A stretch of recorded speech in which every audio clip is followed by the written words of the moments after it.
বিশ্বকাপ না খেলেও র্যাঙ্কিং এ মুস্তাফিজকে সরাতে পারলো না কেউই। টাইগার এই কাটার মাস্টারের আশেপাশে র্যাঙ্কিং রদবদল হলেও ফিজকে নামাতে পারেনি কেউই।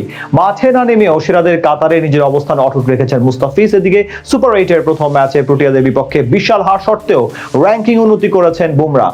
জায়গা পেয়েছেন সেরা 10-এ আইসিসি কর্তৃক হালনাগাদকৃত নতুন র্যাঙ্কিং এ। তবে কোথায় আছেন বুমরা মুস্তাফিজরা সেটাই জানবো এই শাহিন শাহ আফ্রিদি, আরশদীপ সিং, কাগিসো রাবাদা যখন আন্তর্জাতিক ক্রিকেটে মাঠ মাতাচ্ছেন বিশ্বকাপের মঞ্চে, তখন মুস্তাফিজুর রহমান খেলছেন ঘরোয়া ক্রিকেট। অর্থাৎ নামি দামি এসব বোলাররা যেখানে র্যাঙ্কিংয়ে এগিয়ে যাবার সুযোগ পাচ্ছেন, সেখানে মুস্তাফিজকে থাকতে হচ্ছে অসহায়ের মতো।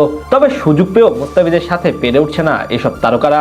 আন্তর্জাতিক ম্যাচে মাঠে না নামেও র্যাঙ্কিংয়ে এইসব রথী মহারথীদের থেকে এগিয়ে আছেন বাংলার এই কাটার মাস্টার। চলমান টি-20 বিশ্বকাপের পারফরমেন্সের উপর ভিত্তি করে নিজেদের র্যাঙ্কিংয়ের হালনাগাদ করেছে আইসিসি। ফলে বল হাতে বিশ্বকাপে ভালো পারফর্ম করে সবাই র্যাঙ্কিংয়ে যেমন উন্নতি করেছেন, তেমনই খারাপ পারফর্ম করা ক্রিকেটারদের হয়েছে অবনতি। একই সাথে বিশ্বকাপ খেলতে না পারা ক্রিকেটারদের র্যাঙ্কিংও কয়েক ধাপ নিচে নেমে গেছে।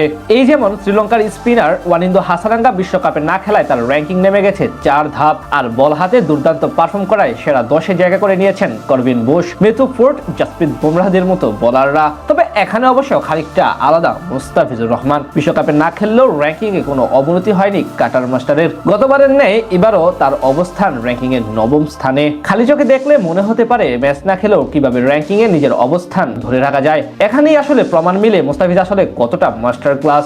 আইসিসির নিয়ম অনুযায়ী একটি নির্দিষ্ট সময়সীমার মধ্যে খেলোয়াড়দের পারফরমেন্সের বিবেচনায় তার র্যাঙ্কিং নির্ধারণ করা হয়ে থাকে।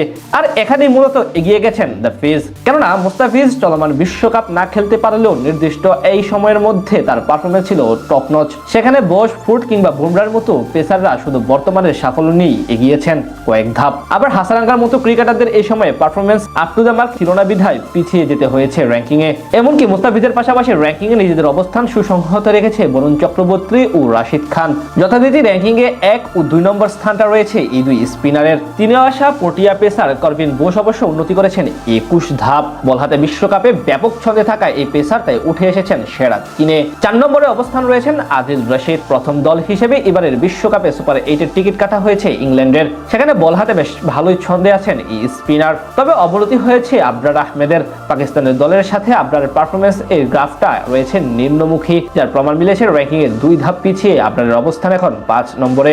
এদিকে 2 ধাপ উন্নতি হয়েছে অজি স্পিনার অ্যাডাম জাম্পার।